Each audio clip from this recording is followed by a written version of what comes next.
নমস্কার, শান্তন টিভির পর্দায় আপনাদের স্বাগত। সাথে আছে দীপান্বিতা। চোখ রাখবো সংবাদে।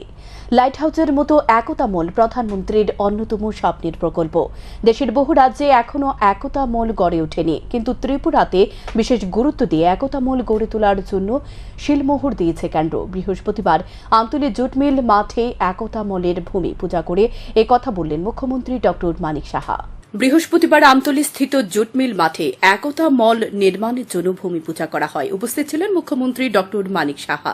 একতা মল নির্মাণের জন্য ভূমি পূজা উপলক্ষে আয়োজিত অনুষ্ঠানে বক্তব্য রাখতে গিয়ে মুখ্যমন্ত্রী ডক্টর মানিক সাহা বলেন, লাইট হাউস যেমন প্রধানমন্ত্রীর স্বপ্নের প্রকল্প, তেমনি একতা মলও প্রধানমন্ত্রীর স্বপ্নের প্রকল্প। লাইট হাউস নির্মাণের কাজ প্রায় শেষ। কোনো কাজ শুরু করলে হবে না, সে কাজ শেষ না হওয়া পর্যন্ত তার পেছনে লেগে থাকতে হবে। যারা একতা মল নির্মাণের দায়িত্ব পেয়েছে তারা জানিয়েছে ২৭ মাসের মধ্যে তারা একতা মল নির্মাণ করবে। মুখ্যমন্ত্রী এদিন ২৭ মাসের আগে নির্মাণ কাজ শেষ করার আহ্বান জানান। নির্মাণ কাজ শেষ না হওয়া পর্যন্ত এলাকার বিধায়িকাকে নির্মাণ কাজের দিকে নজর রাখার জন্য বলেন মুখ্যমন্ত্রী। একতা মল নির্মাণ হলে এলাকার পাশাপাশি সমাজের উন্নয়ন হবে বলে দাবি করেছেন মুখ্যমন্ত্রী। তাই তিনি যত দ্রুত সম্ভব একতা মল নির্মাণের কাজ শেষ করার নির্দেশ দেন। একতা মলে ৪৫টি স্টল থাকবে, তার মধ্যে ৩৬টি বাণিজ্যিক স্টল। আর জেলার জন্য ৮টি স্টল থাকবে। আগরতলা স্থিত বাংলাদেশের সহকারী হাই কমিশনার একতা মলে বাংলাদেশের জন্য একতা স্টলের দাবি করেছিলেন, কিন্তু বাংলাদেশের অদ্ভুত পরিস্থিতিতে আগামী দিনে কি হবে তা বলা যায় না। মাননীয় প্রধানমন্ত্রীজির এটা একটা ড্রিম প্রজেক্ট। এখানে লাইট হাউস যেরকম ওনার একটা ড্রিম প্রজেক্ট, ঠিক সেই রকম ভাবে একতা মল, ইউনিটি মল, সেটাও একটা ওনার ড্রিম প্রজেক্ট। এবং আমি খবর নিচ্ছিলাম একটু আগে, আমাদের মাননীয় মেয়র সাহেবের সাথে যে ওখানে ওনার কেন্দ্রেই সেটা করছে এখন, যেটা এর আগে অনেক প্রায় শেষেরই পথে ওঠা লাইট হাউসের সেটার কি অবস্থায় আছে। তো আমি আশা করছি বিষয়টা নিয়ে আবার একটু কথা বলতে হবে। শুরু হলেই হবে না, সেটাকে ফিনিশিং না করা পর্যন্ত আমরা এর পেছনে লাগতে হবে। আমি বলেছি কোন জায়গায় যদি আটকায় আমরা নিশ্চয়ই বসে সেটা কাজটা করব। এখানে যারা একতা মল বানানোর যারা টেন্ডার পেয়েছেন, আমি ওনাদেরকে বলবো যে ওনারা বলেছেন যে ২৭ মাসের মধ্যে ওনারা এই মলটা এখানে 27 মান্থের মধ্যে এই মল, শুধু এটা মল না, সেটা কিন্তু আমাদের সমাজ সাংস্কৃতিক উন্নয়নও সেটা হোক। কারণ আমাদের যে হস্তশিল্পী বা যারা আমাদের হস্তশিল্পী যারা আছে তাদের যে শিল্পকলা সেটাও কিন্তু দেখাতে সক্ষম হবে, এবং অন্য প্রদেশের যারা তারাও কিন্তু দেখাতে সক্ষম হবে। আমরাও অন্য জায়গায় যাব, এবং আমি অনেক জায়গায় খবর নিয়েছি এখনো অনেক জায়গায় একতা মল শুরু হয়েছে, আবার অনেক জায়গায় শুরুই হয়। তা আমি বলবো আমরা কেন ফার্স্ট হবো না। আমি এখানে যারা কন্ট্রাক্টররা আছেন আমি বলবো যে আপনারা অ্যাজ আর্লি অ্যাজ পসিবল বিষয়টা আপনারা দেখবেন, এবং এর মধ্যে আমরা মনে হয় যে এখানে যে পুরো ডিটেলস এখানে বলা হয়েছে যে 18 একর জায়গা এখানে, 4.18 একর জায়গা এখানে, এবং 45টা স্টল হবে, 36টা কমার্শিয়াল স্টল হবে, এবং 8টি জেলার জন্য স্টলও থাকবে সেখানে। অনুষ্ঠানে মুখ্যমন্ত্রী ডক্টর মানিক সাহা ছাড়াও উপস্থিত ছিলেন শিল্প বাণিজ্য দপ্তরের মন্ত্রী শান্তনা চাকমা, আগরতলা পৌর নিগমের মেয়র দীপক মজুমদার, বিধায়িকা মীনা রানী সরকার, শিল্প বাণিজ্য দপ্তরের সচিব সহ অন্যান্যরা। শান্তন টিভি। বিজেপি সরকার রাজ্যে প্রতিষ্ঠা হওয়ার পর কোনো সন্ত্রাসবাদীর ঘটনা ঘটেনি, তাহলে এত বছর পর এই সন্ত্রাসবাদীরা কোথা থেকে আসলো? মুখ্যমন্ত্রীর কাছে জবাব চাইলেন প্রাক্তন মুখ্যমন্ত্রী মানিক সরকার। রাজ্যে আইন শৃঙ্খলা ভালো স্থানে আছে বলে দাবি করে মুখ্যমন্ত্রী নিজের পিঠের চামড়া বাঁচাবার চেষ্টা করছেন। রাজ্যে আইন শৃঙ্খলা ভেঙে পড়েছে, এটা মার্ক্সবাদী কমিউনিস্ট পার্টির বক্তব্য নয়। ত্রিপুরা রাজ্যের লক্ষ লক্ষ মানুষের এই বক্তব্য, কারণ বর্তমান সরকারের আমলে রাজ্যের মানুষ প্রতিদিন চলছে মাথায় হাত দিয়ে। মানুষ বলছে, বিজেপি করে কি ভুল করলাম? নিজের পায়ে নিজে কুড়ুল মেরেছে। তারাই এখন আবার দল ছাড়তে শুরু করেছে। বৃহস্পতিবার কাজ ও খাদ্যের সংকট, দুর্নীতি, আইন শৃঙ্খলার অবনতি, বন্যা দুর্গতদের সাথে অসহযোগিতা সহ একাধিক অভিযোগ তুলে বিক্ষোভ সমাবেশ থেকে এ কথা বলেন প্রাক্তন মুখ্যমন্ত্রী তথা পলিট ব্যুরো সদস্য মানিক সরকার। এদিন রবীন্দ্র শতবার্ষিকী ভবনের সামনে থেকে বামেদের প্রধান বিরোধী দল সিপিআইএম এর ডাকে একটি বিক্ষোভ মিছিল সংগঠিত হয়। বিক্ষোভ মিছিলের পর সমাবেশ থেকে প্রাক্তন মুখ্যমন্ত্রী বর্তমান সরকারের তীব্র সমালোচনা করেন। মুখ্যমন্ত্রীকে উদ্দেশ্য করে প্রাক্তন মুখ্যমন্ত্রী এদিন আরো বলেন, পূর্বের সরকারের সময় খুনের মামলা পুনঃ তদন্ত করা হবে, কিন্তু 7 বছর হয়ে গেছে, কেন মামলার পুনঃ তদন্ত করা হচ্ছে না? আরো কত বছর লাগবে? নিয়ম মেনে তদন্ত করুন। মুখ্যমন্ত্রীকে চ্যালেঞ্জ ছুড়ে এই কথাই বললেন তিনি বলেন, গত 6 বছরে মার্ক্সবাদী কমিউনিস্ট পার্টির কিছু নেতা, সংগঠক, কর্মীর নামের তালিকা হাতে নিয়ে বিজেপি দলের দুর্বৃত্তরা খুন করেছে। মার্ক্সবাদী কমিউনিস্ট পার্টির পক্ষ থেকে দাবি, মুখ্যমন্ত্রী এগুলো তদন্ত করুন, দোষীদের চিহ্নিত করে আইনের ভিত্তিতে তাদের বিরুদ্ধে ব্যবস্থা নিন। যারা খুন হয়েছে তাদের পরিবারের পাশে সরকার নৈতিক মানবিক দায়িত্ব নিয়ে দাঁড়ানোর জন্য সরকারের কাছে আহ্বান জানানো হচ্ছে। একই সাথে সহযোগিতার হাত বাড়িয়ে দিন। গত 6 বছরে একটা খুনের ঘটনারও সুষ্ঠু তদন্ত হয়নি, অপরাধীদের চিহ্নিত পর্যন্ত করা হয়নি এবং তাদের বিরুদ্ধে ব্যবস্থাও নেয়নি সরকার। বামফ্রন্ট কমিউনিস্ট পার্টি যে 20 থেকে 22 জন কর্মী খুন হয়েছে তারাও মানুষ, তারা রাজ্যের নাগরিক, তারা রাস্তাঘাট, পানীয় জল, বিদ্যুৎ, শিক্ষা, স্বাস্থ্য, যোগাযোগ ব্যবস্থা সহ সমস্ত কিছুর জন্য লড়াই করেছিলেন। কিন্তু আশ্চর্যের বিষয় হল 6 বছরে সরকারকে তাদের পাশে দাঁড়ানোর নৈতিক কর্তব্য পর্যন্ত দেখায়নি। এর আগের সরকারের সময়ে এই খুন খারাপি, হেনা তানাদের ঘটনা, এগুলো পুনঃ তদন্ত করবে। কি আপত্তি করছেন? মার্ক্সবাদী কমিউনিস্ট পার্টি তো আপত্তি করেনি। নিয়ম মেনে, কানুন মেনে সেই পুনঃতদন্ত করুন। করছেন না কেন? 7 বছর তো হয়ে গেল, আর কত বছর লাগবে পুনঃতদন্ত করবার জন্য? পেছনে যেতে চাইছি না। গত 6 বছর মার্ক্সবাদী কমিউনিস্ট পার্টি 20 থেকে 22 জন নেতা, সংগঠক করবে, তাদেরকে পরিকল্পিতভাবে লিস্টি হাতে নিয়ে বিজেপি দলের দুর্বৃত্তরা তারা খুন করেছে। আমাদের শুধু অভিযান ছিল তদন্ত করুন, দোষীদের চিহ্নিত করুন, আইনের ভিত্তিতে তাদের বিরুদ্ধে ব্যবস্থা নিন।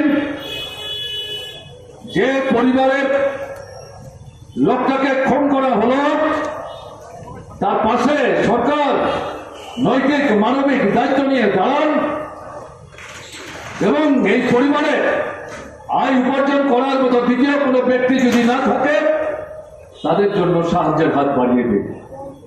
কেউ বলতে পারবেন এই সরকার ইতিমধ্যে 7 বছর অতিক্রান্ত হয়েছে, একটা খুনের কিনারা করবার জন্য উপযুক্ত তদন্ত করেছেন, অপরাধী চিহ্নিত করেছেন, তাদের বিরুদ্ধে ব্যবস্থা নিয়েছেন।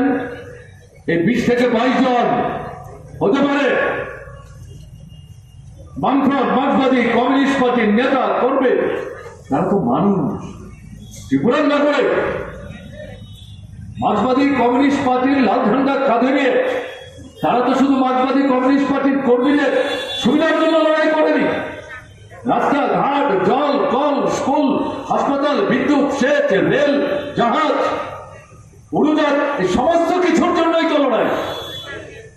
তাদের পাশে দাঁড়ানো সরকারের নৈতিক কোনো দায়িত্ব নেই। তিনি আর বলেন, বামফ্রন্ট সরকারের সময় আইন শৃঙ্খলার অবনতি ঘটেনি, মূল সমস্যাটা সৃষ্টি করেছে সন্ত্রাসবাদীরা। তাদের মূল লক্ষ্য ছিল গণতান্ত্রিক আন্দোলন দুর্বল করা এবং উপজাতি থেকে অনুপজাতিদের আলাদা করা। অত্যাচারী স্বৈরাচারীদের ক্ষমতা আনবার জন্য সন্ত্রাসবাদীদের আক্রমণ শুরু হয়েছিল রাজ্যে। এ খুঁড়ে প্রাক্তন মন্ত্রী বিমল সিংহকেও তারা রক্ষা দেয়নি। সবচেয়ে আশ্চর্যজনক বিষয় হলো গত 6 থেকে 7 বছরে রাজ্যে কোনো সন্ত্রাসবাদী আক্রমণ সংঘটিত হয়নি, কিন্তু 6 থেকে 7 বছর বাদে শত শত জঙ্গি আত্মসমর্পণ করার কথা সামনে তুলে ধরেছে সরকার, এবং তাদের জন্য সরকার লক্ষ লক্ষ কোটি কোটি টাকা ব্যয় করার ঘোষণা দিচ্ছে। এতদিন কোথায় ছিল তারা? এতদিন কারা তাদের খাবার দাবারের ব্যবস্থা করেছে? এর জবাব মুখ্যমন্ত্রীর কাছে নেই। এই উগ্রপন্থীরা যে রাজ্যের শত শত মানুষের জীবন কেড়ে নিয়েছে, সে তথ্য জানার চেষ্টা করা দরকার মুখ্যমন্ত্রীর। তিনি আরো বলেন, যে তথ্যগুলি আজ তুলে ধরা হচ্ছে সে তথ্য অনুযায়ী তদন্ত করার সাহস মুখ্যমন্ত্রী এবং তার সরকারের নেই। আসলে ভীত সন্ত্রস্ত হয়ে মানুষকে বিভ্রান্ত করার চেষ্টা করছে মুখ্যমন্ত্রী। এভাবে বেশি দিন টিকে থাকা যায় না। এদিন শ্রী সরকার আরো বলেন, বিজেপি নেতৃত্বাধীন সরকার শুধু ত্রিপুরা রাজ্যে নয়, সারা দেশে যুবকদের বিভ্রান্ত করে চলেছে। সবচেয়ে বেশি এ যুবকরাই বিভ্রান্তির শিকার হয়েছে বিজেপি সরকার দ্বারা। তিনি বলেন, চাকুরি কি হাতের মোয়া? 2018 সালে নির্বাচনের আগে যুবকদের প্রতিশ্রুতি দিয়েছিল সরকারে এসে মিস কল দিলে নাকি চাকরি মিলবে, এবং রাজ্যের বড় অংশের বেকার মহল তাদের বিভ্রান্তের ফাঁদে পা দিয়েছিল। আজ বিজেপি নেতৃত্বাধীন সরকারের 6 থেকে 7 বছরে বেকাররা কর্মসংস্থানের জন্য দিশেহারা, এমনটাই বললেন মানিক সরকার। আপনি কি বলে মানুষকে বিভ্রান্ত করার চেষ্টা করছেন? আমরা চাই পুনঃ তদন্ত করুন, নিয়ম আছে, কানুন আছে, পদ্ধতি অনুসরণ করেন, সত্যের মুখোমুখি হন। এই সাহস মুখ্যমন্ত্রী বা এই সরকারের নেই। আসলে ভীত সন্ত্রস্ত হয়ে খেই হারিয়ে আবল তাবল কথাবার্তা বলে প্রলাপ বুকে মানুষকে বিভ্রান্ত করার চেষ্টা করছেন। এই সুযোগ খুব বেশি দিন কিন্তু ভোগ করা যায়। তাই এই কথাগুলো এখানে বলতে হচ্ছে। যুবকদের সম্পর্কে যে প্রশ্ন এখানে উত্থাপিত হয়েছে, 2018 বিধানসভা নির্বাচনে বিজেপি প্রধানমন্ত্রী থেকে শুরু করে সবাই মিলে সবচাইতে বেশি বিভ্রান্ত কাদের করেছে? আমাদের রাজ্যের যুবকদের। শুধু আমাদের রাজ্যে না, সারা দেশে যুবকদেরকে যারা বিভ্রান্ত করার চেষ্টা করেছে। 14 লোকসভা নির্বাচন, 19 লোকসভা নির্বাচন, কিন্তু 24 লোকসভা নির্বাচনে গিয়ে যুবকদের নিয়ে খুব বেশি কথাবার্তা বলার চেষ্টা করেনি। এরা মহিলাদের উপর ঝাঁপিয়ে পড়ার চেষ্টা করেছে। আমি সেখানে যাচ্ছি না। আমাদের ত্রিপুরার অভিজ্ঞতা কি? নিজের একটা ফোন নম্বর মিস কল, সরকার হবে, সময়ের ব্যবধানে মিস কল যারা দিল, যারা আগে দিয়েছেন তাদেরকে নাকি চাকরি দেবে। চাকরি কি হাতের মোয়া নাকি? চাকরি দিতে গেলে পদ তৈরি করতে হয়, অর্থ দপ্তরের অনুমোদন দিতে হয়, মন্ত্রিসভায় অনুমোদন নিতে হয়, বিজ্ঞাপন দিতে হয়, ইন্টারভিউ রাখতে হয়, কাগজপত্র পরীক্ষা নিরীক্ষা করতে হয়। এগুলো বলাই না। এবং আমাদের রাজ্যের যুবদের একটা বড় অংশ তারাও বিভ্রান্ত হয়েছেন। না, এটা নতুন সরকার পরিবর্তনের ডাক দিয়েছে। এরা সরকারে আসলে মিস কলের ভিত্তিতে চাকরি করব। শূন্যপদ তাদের হিসাব 50,000 নাকি ত্রিপুরায় পড়ে আছে। মিথ্যা কথা। আমরা চ্যালেঞ্জ করেছিলাম তখন তথ্য দিয়ে, হিসেব দিয়ে। এগুলো তারা গুরুত্ব দেওয়ার চেষ্টা করেনি। আয়োজিত এদিনের সমাবেশে এছাড়া উপস্থিত ছিলেন বিরোধী দলনেতা জিতেন্দ্র চৌধুরী থেকে শুরু করে অন্যান্য নেতৃত্বরা। এদিন প্রাকৃতিক দুর্যোগকে উপেক্ষা করে কয়েক শতাধিক সিপিআইএম কর্মী সমর্থক মিছিল ও সমাবেশে অংশ নেয়। শান্তন টিভি। গত কয়েক মাসে ত্রিপুরা মানব পাচারের করিডোর হয়ে উঠেছে। এই মানব পাচারে যুক্ত রয়েছেন ভারত ও বাংলাদেশের কিছু দালাল। দালাল চক্রের হাত ধরে ভারতের ভূখণ্ডে প্রবেশ করেছে রোহিঙ্গা ও বাংলাদেশি নাগরিক। আবার মানব পাচারের সাথে যুক্ত এক ভারতীয় নাগরিককে আটক করল আগরতলা জিআরপি থানার পুলিশ। ধৃত মানব পাচারকারীর নাম নাজমুল হোসেন। তার বাড়ি সোনামুড়া থানার অন্তর্গত মতিনগর এলাকায়। আগরতলা জিআরপি থানার ওসি জানান, সোনামুড়া থানার পুলিশ ও বিএসএফ এর সহযোগিতা নিয়ে মতিনগর গেলামুড়া এলাকা থেকে নাজমুল হোসেন নামে একজনকে গ্রেপ্তার করা হয়েছে। জিআরপি থানার দায়ের হওয়া একটি মামলা তদন্ত নাজমুল হোসেনের নাম উঠে এসেছে।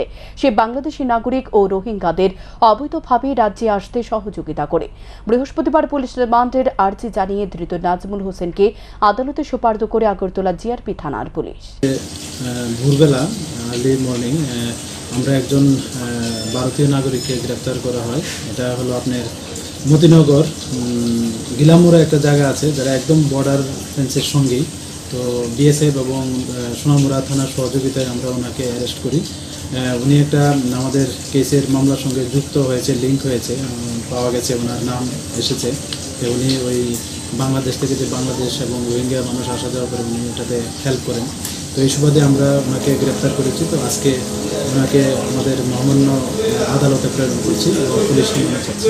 এটা নিয়ে আমাদের তো বিভিন্ন কেস হচ্ছে এবং এগুলি আমরা পুঙ্খানুপুঙ্খ বিশ্লেষণ করছি।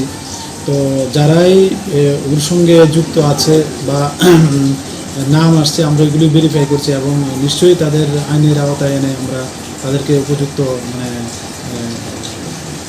কেসে অ্যারেস্ট করে আমরা মহামান্য আদালতে প্রেরণ করি। জিআরবিটির গ্রুপ ডির ফলাফল প্রকাশ হওয়ার পর হতাশ করেছে রাজ্যের দিব্যাঙ্গ যুবক যুবতীদের। বৃহস্পতিবার জিআরবিটির বোর্ডের চেয়ারম্যানের নিকট ডেপুটেশন প্রদান করল দিব্যাঙ্গ চাকুরি প্রত্যাশীরা। এদিন দিব্যাঙ্গ চাকুরি প্রত্যাশীরা জিআরবিটির বোর্ডের অফিসে গিয়ে বোর্ডের চেয়ারম্যানের নিকট ডেপুটেশন প্রদান করে। দিব্যাঙ্গ চাকুরি প্রত্যাশীরা জানায়, জিআরবিটি বোর্ড গ্রুপ সি ও গ্রুপ ডি পদে চাকরির জন্য পরীক্ষা দেয়। পরীক্ষার ফলাফল প্রকাশের পর চাকরি প্রাপকদের নামের তালিকা প্রকাশ করা হয়, কিন্তু দেখা যায় গ্রুপ সি পদে দিব্যাঙ্গদের জন্য সংরক্ষিত 37টি ও গ্রুপ ডি পদে 20টি শূন্য পদ রয়ে গেছে। তাই তাদের দাবি কোনো ভাগ না করে পরীক্ষায় প্রাপ্ত নম্বরের ভিত্তিতে দিব্যাঙ্গদের জন্য সংরক্ষিত এই শূন্যগুলি অবিলম্বে পূরণ করতে হবে। গ্রুপ সিতে ফিজিক্যালি চ্যালেঞ্জের জন্য টোটাল 37টা পোস্ট এখনো ভ্যাকেন্সি রয়ে গেছে। গ্রুপ ডিতে টোটাল মানে 20, হ্যাঁ টোটাল 20টা পোস্ট এখনো খালি রয়ে গেছে। আমাদের দাবি, হ্যাঁ গ্রুপ সি এবং গ্রুপ ডিতে এসসি জেনারেল এসব ভাগ না করে যারা পিএসসি এর মধ্যে যারা লিখিত পরীক্ষা উত্তীর্ণ হয়েছে, তারপরে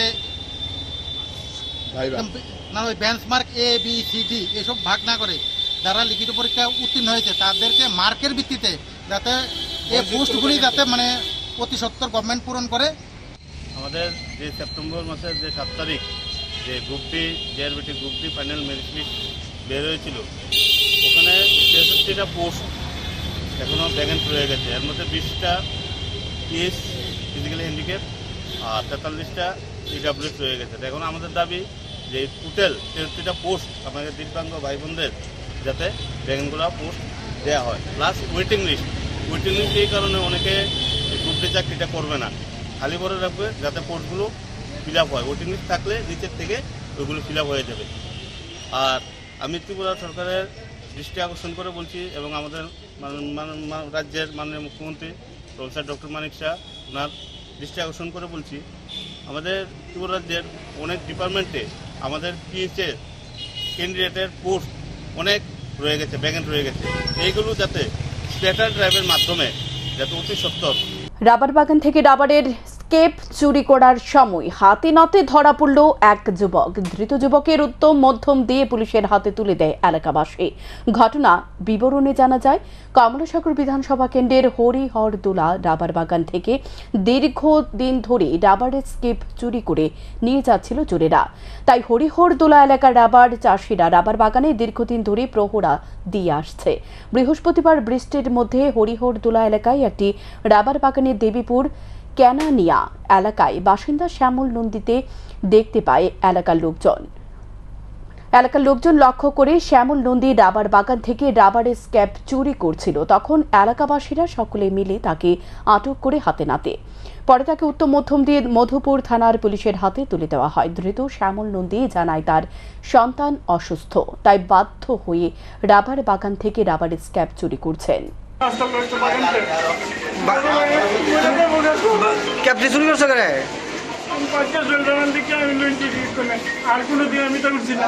তুমি কে লেগে আছিলে কেন? কে লেগে আছিলে? বাগান থেকে চুরি করতে আইছিল বাড়ি কোনো বাড়ি কোনো তোমার জায়গার নাম কো তোমার নাম কি দা পাথর বোঝাই গাড়িতে করে নেশা সামগ্রী বাজার করার সময় মুঙ্গিয়াগামী থানার পুলিশের হাতে বাজেয়াপ্ত বিপুল পরিমাণে ফেন্সিডিল ও অ্যাসকোপ সিরাপ। জানা যায়, মুঙ্গিয়াগামী থানার পুলিশ খবর পায় বহিরাজ্য থেকে একটি পাথর বোঝাই লরি বিপুল পরিমাণে নেশা সামগ্রী নিয়ে ত্রিপুরায় প্রবেশ করছে এবং গাড়িটির গন্তব্য আগরতলা। যথারীতি মুঙ্গিয়াগামী থানার পুলিশ 41 মাইল নাকা এলাকায় উৎপেতে বসে NL01AF6187 নম্বরের গাড়িটি আটক করে 72টি বাক্স উদ্ধার করতে সক্ষম হয়। যথারীতি এগুলো তল্লাশি করে দেখতে পায় বাক্সগুলির মধ্যে বিপুল পরিমাণে ফেন্সিডিল এবং অ্যাসকোপ সিরাপ রয়েছে। মহকুমা পুলিশ আধিকারিক পান্নালাল সেন জানিয়েছেন, বাজেয়াপ্তকৃত নেশা সামগ্রীর পরিমাণ আনুমানিক 50 লক্ষাধিক টাকা। তিনি আরও জানিয়েছেন, গাড়িতে থাকা গাড়ি চালক এবং সহ চালককে আটক করেছে পুলিশ।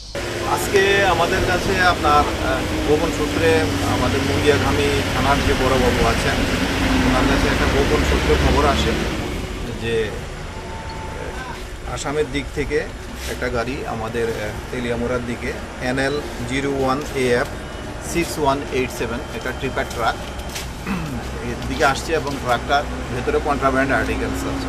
তার 41 মাইলে যে আমাদের একটা নাকা আছে, নাকা স্টাফদের অ্যালার্ট করা হয়েছে। তো গাড়িটা আমরা ভোর নাগাদ এখানে আমাদের নাকার সামনে ডিটেন করি। ডিটেন করার পরে এটাকে পরণ করে রাখি এবং SDM সাহেবে যে একজন এক্সিকিউটিভ ম্যাজিস্ট্রেট পাঠিয়েছেন এবং ব্লক থেকেও আমরা দুজন স্টাফ নিয়েছি। উইটনেস, ইন্ডিপেন্ডেন্ট উইটনেস কল করেছি। তারপরে আমি নিজে এসেছি, বড়বাবু সহ এক্সিকিউটিভ ম্যাজিস্ট্রেট সহ আমরা সবাই যখন গাড়িটাকে গঠন করার পরে দেখলাম গাড়িটাকে স্টোন চিপসে গাড়িটা লোডেড আছে। তো স্টোন চিপস লোডেড আছে এবং তখন গাড়ি ড্রাইভারকে বললাম স্টোন চিপসগুলি আনলোড করার জন্য। তো যখন স্টোন চিপসগুলি যখন গাড়িটা থেকে আনলোড করা হলো তখন আমরা গাড়িটার ভেতর থেকে গোলাপি রঙের প্লাস্টিকের কালারযুক্ত 54টা স্যাক আমরা পেয়েছি। আর এখানে আরেকটা জায়গাতে আমরা 18টা স্যাক পেয়েছি। তো আমরা এগুলিকে দেখলাম যে 54টা এই স্যাকের ভেতরে আপনার অ্যাসকোপ আছে। প্রত্যেকটা স্যাকের ভেতরে আপনার 150টা করে অ্যাসকোপের বোতল আছে। এখানে প্রায় 8100টি অ্যাসকোপের বোতল আছে। আর ফেন্সিডিলোর যে 18টা ওই দিকের যে 18টা আপনি দেখতে পাচ্ছেন সেই 18টার ভেতরে আপনার 100টা করে আছে। এখানে প্রায় 1800 মতো ফেন্সিডিল আছে, অর্থাৎ প্রায় 9900-র মতো মাল। 3রা অক্টোবর world federation of trade unions এর 79তম প্রতিষ্ঠা বার্ষিকীর আয়োজন করা হয়। WFTU এবং CITUর যৌথ উদ্যোগে CITUর রাজ্য কার্যালয়ে দিনটি উদযাপন করা হয়। দলীয় পতাকা উত্তোলনের মধ্য দিয়ে শ্রমিক স্বার্থ সংশ্লিষ্ট বিষয় নিয়ে শপথ গ্রহণ করেন তারা। উপস্থিত ছিলেন CITUর রাজ্য সভাপতি মানিক দে। তিনি পতাকা উত্তোলনের পর সংবাদ মাধ্যমের মুখোমুখি হয়ে বলেন, বর্তমান দেশে একটা অরাজকতা চলছে, আইনের শাসন নেই। দেশের বর্তমান সরকার মানুষের অধিকার কেড়ে নিয়েছে। ধনী মালিকদের স্বার্থে এই সরকার তাদের পক্ষে কাজ করতে বদ্ধপরিকর। বিজেপি নেতৃত্বাধীন সরকার, দেশের তৃতীয়বার নরেন্দ্র মোদীর নেতৃত্বে সরকার আসার পর এগুলো আরও বেশি বেড়ে গেছে। শ্রমিক শ্রেণীর আন্তর্জাতিকতা প্রয়োজন হলেও সরকার পুঁজিপতিদের আন্তর্জাতিকতা করতে চাইছে। তাই এর বিরুদ্ধে আগামী দিন ঐক্যবদ্ধ আন্দোলন গড়ে তুলতে হবে বলে জানান মানিক দে। আমরা দেখলাম বেশ কিছু দেশে পরিবর্তনের সূচনা হয়েছে। আমাদের দেশে তো যা চলছে এখন অরাজকতা, এখানে দুর্নীতি চরম আকার নিয়েছে। আইনের শাসন কিচ্ছু নেই ভারতবর্ষে। অর্জিত অধিকারগুলো সব কেড়ে নিয়েছে এবং এখানকার ধনিক মালিকদের স্বার্থে এই সরকার বদ্ধপরিকর তাদের পক্ষে কাজ করার জন্য। এবং লক্ষ্য করা যাচ্ছে তৃতীয় সরকার আসার পর মোদীর নেতৃত্বাধীন এই আগ্রাসনটা আরও বেড়ে গেছে এবং এই আগ্রাসনটাকে আরও চরম আকার নিতে চাইছে। এটা নির্ভর করবে কতটুকু আটকাতে পারবো ঐক্যবদ্ধ সংগ্রামের উপর। কাজে WFTUর আহ্বান যে শ্রমিক শ্রেণীর আন্তর্জাতিকতা, পুঁজিবাদের আন্তর্জাতিকতা তারা করার চেষ্টা করছেন। আমরা মনে করি শ্রমিক শ্রেণী আন্তর্জাতিকতাই একমাত্রই পুঁজিবাদের এই আগ্রাসনকে রুখতে পারে এবং রুখা সম্ভব। এই দৃঢ়তায়, এই মানসিকতা নিয়ে WFTU আজকে সারা বিশ্বে এই দিনটাকে যথাযথ মর্যাদা সহকারে পালন করছেন। আসন্ন দুর্গাপূজাকে সামনে রেখে এগিয়ে চল সামাজিক সংস্থার উদ্যোগে সকল সদস্যরা সামাজিক দায়বদ্ধতার কথা মাথায় রেখে অসুস্থ দুস্থ দুর্গতদের সাহায্যার্থে এবং রক্তের সংকট মেটাতে একসাথে রক্তদান শিবিরের আয়োজন করা হয়। বৃহস্পতিবার উদয়পুর পোল্ট্রি রোড স্থিত এগিয়ে চলো সামাজিক সংস্থার অফিস গৃহে হয় এই রক্তদান শিবির। এদিনে রক্তদান শিবিরে উপস্থিত ছিলেন এলাকার বিধায়ক অভিষেক দেবরায়, ত্রিপুরা পৌর পরিষদের কাউন্সিলর পূজা রায় সাহা, ক্লাব সভাপতি সমর সাহা, সম্পাদক শান্তনু সাহা সহ পূজা কমিটির সদস্যরা। এদিন ৩০ জনেরও অধিক স্বেচ্ছায় রক্তদান করেন। গোমতী জেলা হাসপাতালে ব্লাড ব্যাংক কর্তৃপক্ষ এই রক্ত সংগ্রহ করে। পক্ষ থেকে সামাজিক কর্মকাণ্ডের একটা অঙ্গ হিসেবে আসন্ন দুর্গাপূজা উপলক্ষে আমরা একটা রক্তদান শিবির করছি। অ্যাকচুয়ালি আমাদের সারা রাজ্যে রক্তের সংকট মেটাতে এবং গরিব এবং দুস্থ দুর্বলদের সাহায্যার্থে এই রক্তের সংকট মেটাতে আমরা আজকে এই রক্তদানের আয়োজন। এখন পর্যন্ত কতজন রক্ত দিয়েছে? এখন অব্দি 30 জনের মতো হবে। 2021 সালে 3 অক্টোবর উত্তরপ্রদেশের লাথেনপুর খেরিতে কৃষক আন্দোলনের উপর মন্ত্রী অজয় মিশ্রার ছেলে আশিস মিশ্রা গাড়ি দিয়ে ধাক্কা দিয়ে প্রায় 4 জন কৃষক এবং 1 জন সাংবাদিককে হত্যা করেছিল। সংযুক্ত কিষাণ মোর্চার পক্ষ থেকে প্রয়াত কৃষক এবং সাংবাদিকদের প্রতি শ্রদ্ধা জানিয়ে শহীদান দিবস পালন করা হয়। বৃহস্পতিবার সারা ভারত কৃষক সভা রাজ্য কার্যালয়ের সামনে শহীদদের প্রতি শ্রদ্ধা জানান সংযুক্ত কিষাণ মোর্চার রাজ্য নেতৃত্ব। পবিত্র কর বলেন, 2020 সাল থেকে 2021 সাল পর্যন্ত 384 দিন দেশের রাজধানী দিল্লি সীমান্তে কৃষক আন্দোলন চলে। এই আন্দোলনে সরকারের প্রতি দাবি জানাতে গিয়ে 375 জন কৃষকের মৃত্যু হয়। তারপর উত্তরপ্রদেশে যখন কৃষকদের আন্দোলন চলছিল তখন মন্ত্রী অজয় মিশ্রার ছেলে আশিস মিশ্রার গাড়ির ধাক্কায় মৃত্যু হয় 4 কৃষক এবং 1 সাংবাদিকের। পরবর্তী সময় উত্তরপ্রদেশের যোগীর নেতৃত্বাধীন সরকার মন্ত্রীর ছেলেকে বাঁচানোর চেষ্টা করেছিল। এ বিষয় নিয়ে পরবর্তী সময় যখন সুপ্রিম কোর্টে যাওয়া হয় তখন অভিযুক্ত আশিস মিশ্রার ছেলে জেল হয়।